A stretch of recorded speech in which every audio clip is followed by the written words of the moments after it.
Hi, I'm Tinny from minibulldesign, and today I'm out in the factory.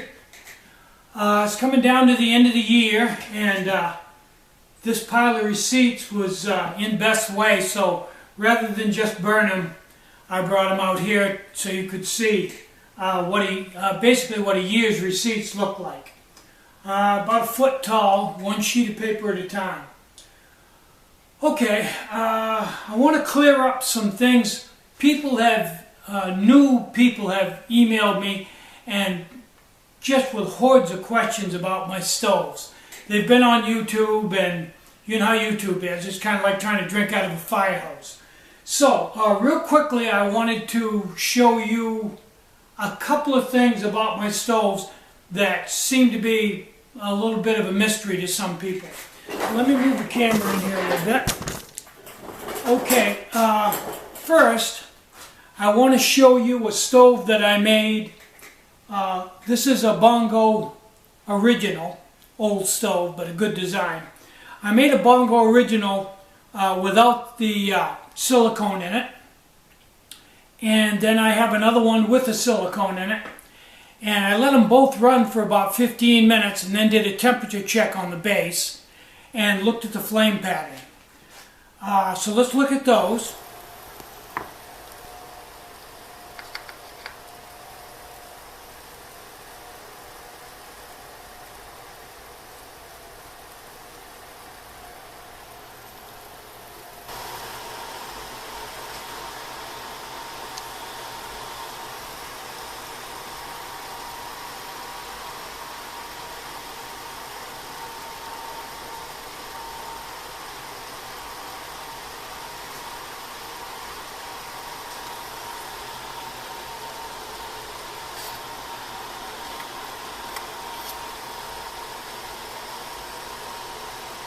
Okay, now I looked up, the boiling point of methanol is around 150 degrees. I have found from experience that the stoves will start acting funny before 150, maybe at 145. The flame will pick up and they'll start venting. Now, if you've never seen one of these stoves, you probably wouldn't know whether it was venting or not. But what I look at is the size of the flame ring compared to the size of the stove. Now, if you've got a little stove like this and the flame is going up and covering the entire bottom of a 12 centimeter or a 10 centimeter pot, it's probably venting.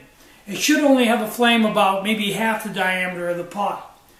So I stuck a thermometer on mine and it was going, I think after 10 15 minutes, it got up to 124, 125, 124, kept jumping. That's about as hot as it got.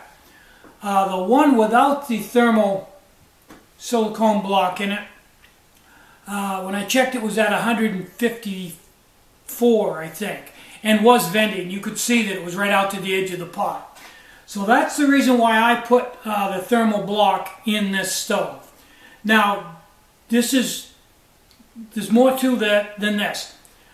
Smoke Eater 908 makes a stove, makes a few stoves with wicks in them, and he doesn't use a silicone, but he makes a base that's skeletonized, routed out, that acts as a giant heat sink and keeps them from overheating. So that's his way around using the silicone. He wouldn't want to make a stove exactly like mine, that'd be kind of dumb. So he made one without the silicone. It's a one-piece stove. Can't take it apart or anything. It's all one piece, and it has a heat sink base on it. Okay. Second question was, people have asked me, they saw something on YouTube somewhere, if these stoves come apart, if you put them in a pack, they're just going to fall apart. Well, answer is no.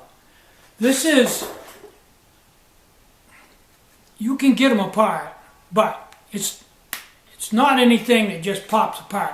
It takes about 15 pounds of pressure to pull one of these apart. Now, there's another thing about this silicone that I want to show you. Let me move the camera right in close here.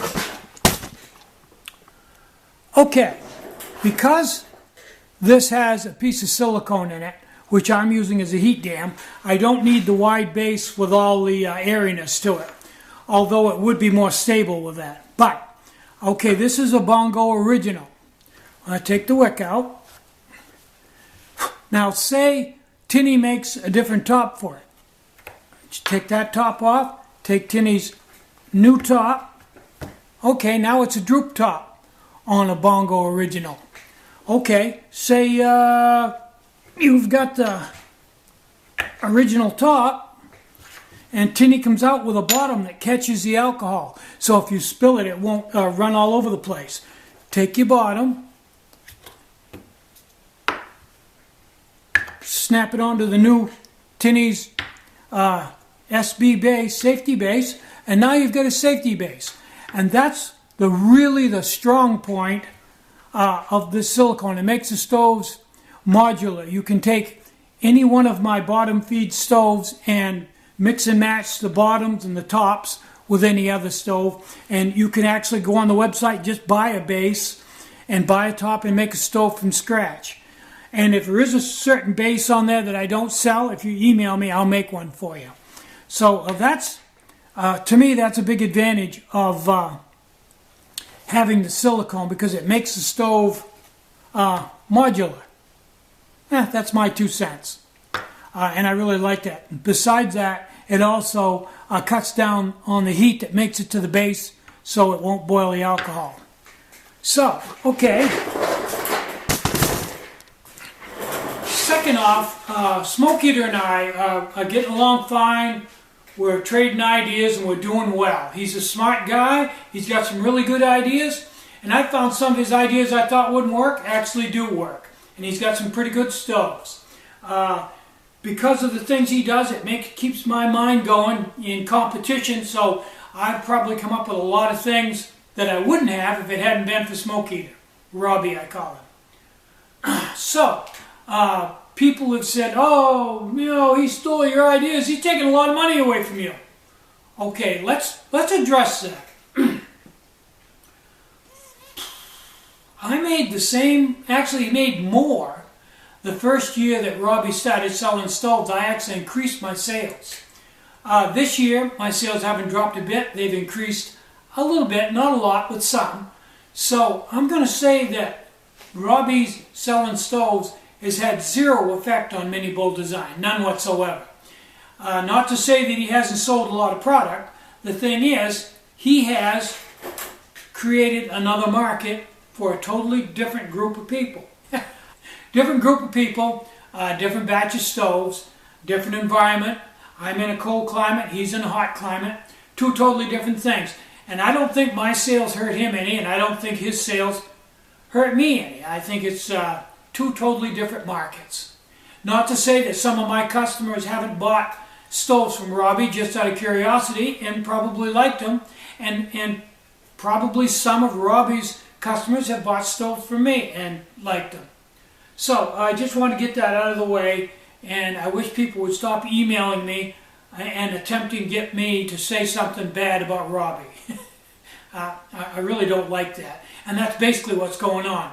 I know that they're emailing me hoping I'll say something bad, and as soon as I do, they're going to send that email to him and try to get him stirred up. Yeah, that's all behind us now. I don't want to do that anymore. Like I said, we both have our niches, and we're filling them. We're both creating new product, and we're getting along. So don't rock the boat. I'm Tinny from minibulldesign. Get out and hike. Take a friend. Enjoy the great outdoors, and more important than anything, try to have a really great day. Try to take some time out to have some fun today. I did. Bye-bye.